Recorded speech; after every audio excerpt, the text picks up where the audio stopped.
Bem-vindo ao tutorial do Wise Manager. O Wise Manager ele é uma ferramenta de gestão que vai auxiliar em alguns processos dentro da concessionária, como, por exemplo, fluxo de aprovações de venda, fluxo de aprovação de compras, despesas, contratos, projetos. Temos também muitas informações referentes a BI, como venda de veículo, pós-venda, DRE, análise, por exemplo, de marketing, de lead. Temos um CRM também dentro da nossa ferramenta, mas o objetivo desse tutorial é focar no nosso workflow de requisição, compras, despesas e escrituração fiscal. Essa apresentação que nós faremos agora, ela tem por objetivo mostrar que o nosso sistema de compras e despesas ele foi desenhado para garantir rastreabilidade, governança, eficiência em cada etapa da jornada de aquisição. O fluxo ele compreende 5 pilares fundamentais, que nós chamamos de requisição, onde acontece a abertura das requisições de produtos ou serviços por usuários finais. Nós temos a aprovação, que é a validação hierárquica e controle do orçamento. Nós temos a compra, onde acontece a cotação, a negociação, a formalização da compra e, finalmente, a contratação dessa compra ou serviço que veio de uma requisição ou não.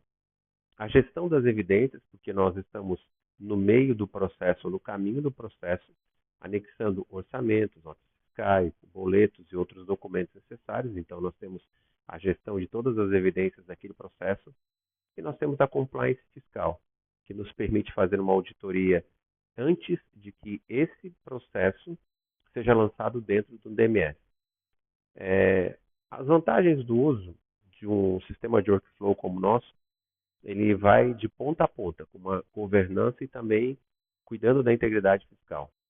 Por quê? Porque nós estamos falando de um workflow estruturado, onde ele elimina gargalos e ele garante fluidez operacional. Nós temos uma compliance integral. Então, em cada etapa do processo, a pessoa que é responsável por aquele processo vai deixar o seu carimbo de afirmação, rastreando totalmente e assegurando a conformidade com as políticas internas e as normas da empresa, as normas fiscais. Nós temos uma padronização de lançamento. Existe todo um aparato de parâmetros que nos permite fazer com que exista uma uniformidade nos dados financeiros. Reduz, assim, erros manuais e retrabalho na escrituração, no pagamento, fechamento de caixa e assim por diante. Nós otimizamos a comunicação, porque a partir do momento que nós centralizamos todas as nossas interações dentro desse processo, nós temos a possibilidade de evitar ruídos e também dispersão das informações, quando nós não precisamos mais estar perguntando para as pessoas onde aquele processo está parado, porque a ferramenta nos dá essa direção. E por fim, nós temos a inteligência de dados. Nós temos uma DRE que ela é gerada a partir do momento que eu estou liberando aquela despesa ou validando, aprovando aquela despesa, e eu consigo ver em tempo real aquilo que está previsto para acontecer e também aquilo que já entrou no meu DMS, gerando assim um demonstrativo de resultado, ajudando nas decisões rápidas do nosso dia a dia. Bom, é importante a gente entender as personas desse workflow. Esse nosso workflow trabalha com algumas personas, que são as pessoas responsáveis por cada processo.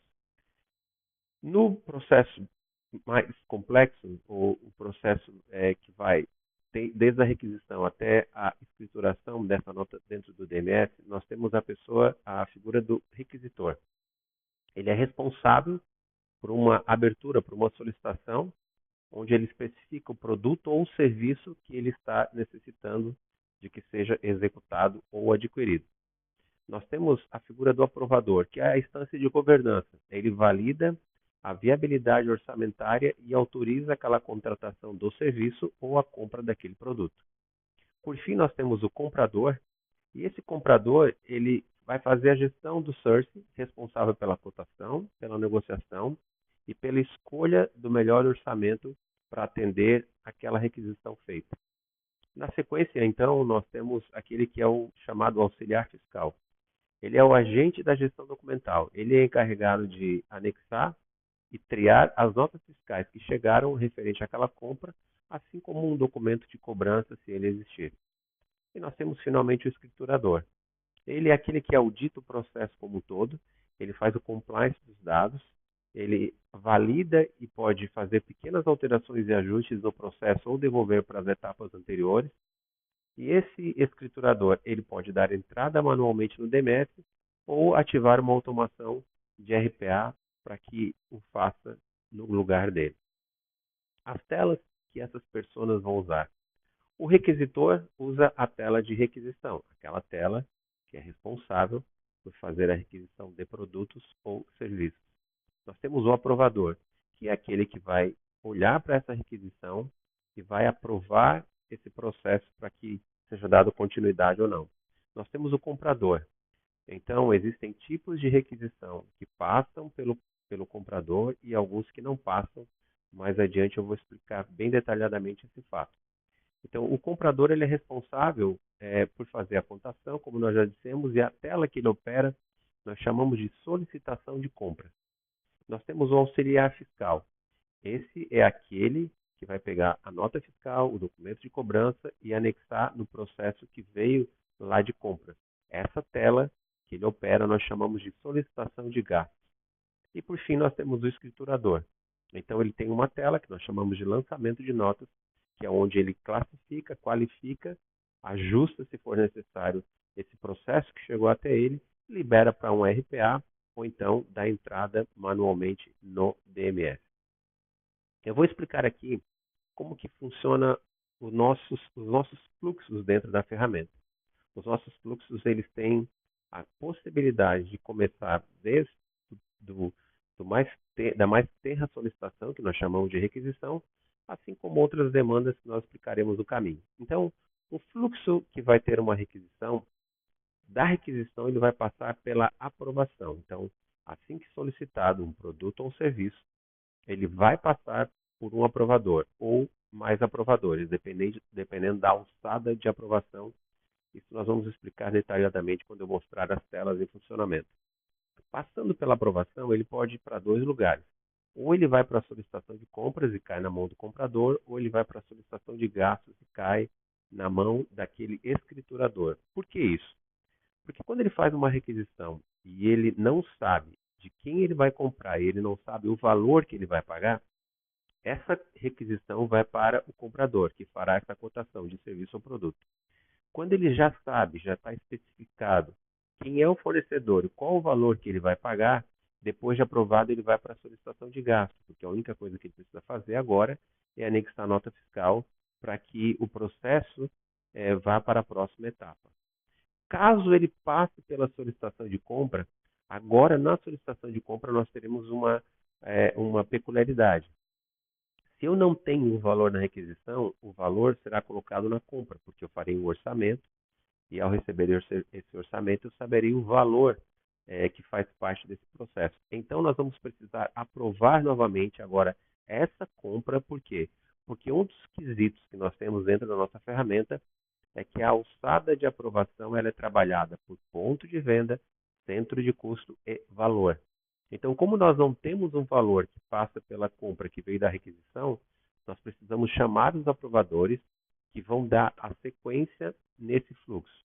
Por que nós temos na requisição também um aprovador? Esse aprovador é aquele aprovador que diz sim para o seu imediato direto, dizendo, olha, eu autorizo que essa requisição feita por um usuário final possa ser encaminhado para compras. Como eu disse, se essa requisição já tem fornecedor definido e valor definido, essa aprovação é válida para a solicitação de gasto. Então, quando chega na solicitação de gasto, eu já não preciso mais passar pela aprovação se eu tenho valor e eu tenho fornecedor definido na requisição. Quando que eu vou precisar, novamente, recapitulando, de uma nova aprovação? Quando ele passar pela solicitação de compra.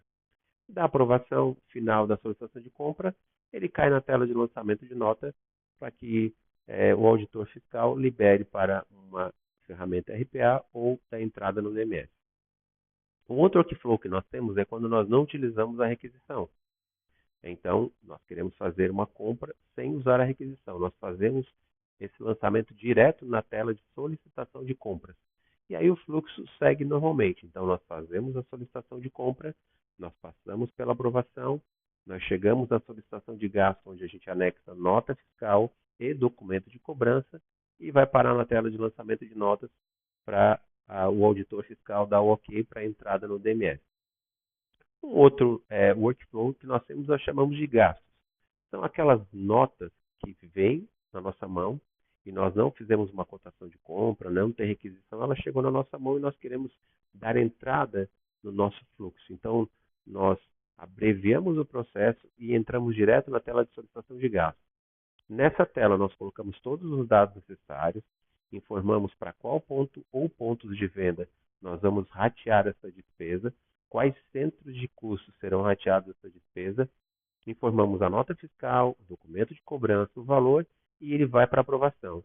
Depois que ele foi aprovado por todas as pessoas, ele vai cair na tela de lançamento de nota para escrituração. Nós temos um outro workflow que nós chamamos de contratos ou projetos. O que é um contrato? Um contrato são despesas recorrentes, como internet, energia, contrato com terceiros, onde eu não preciso todos os meses dar entrada em todo aquele processo com os dados cadastrais do fornecedor, o valor, enfim, o tipo de despesa. Eu lanço nesse contrato, eu estabeleço que dia que esse contrato roda, eu estabeleço para qual usuário, que será aquele que vai fazer a escrituração fiscal, eu disponibilizo esse fluxo e a única coisa que eu preciso é aprovar esse contrato uma vez durante o período de vigência. Então, exemplo, se eu aprovo um contrato durante 12 meses, nos próximos 12 meses, esse contrato vai validar e vai lembrar aquele que está lançando a nota e o boleto de que existe uma despesa recorrente. Nesse caso, depois de aprovado pelo contrato, eu não preciso aprovar novamente pela solicitação de gasto, porque o contrato carrega essa aprovação para dentro da solicitação de gasto. E, finalmente, depois de anexar nota e documento fiscal e documento de cobrança, eu encaminho para o lançamento de notas. A requisição é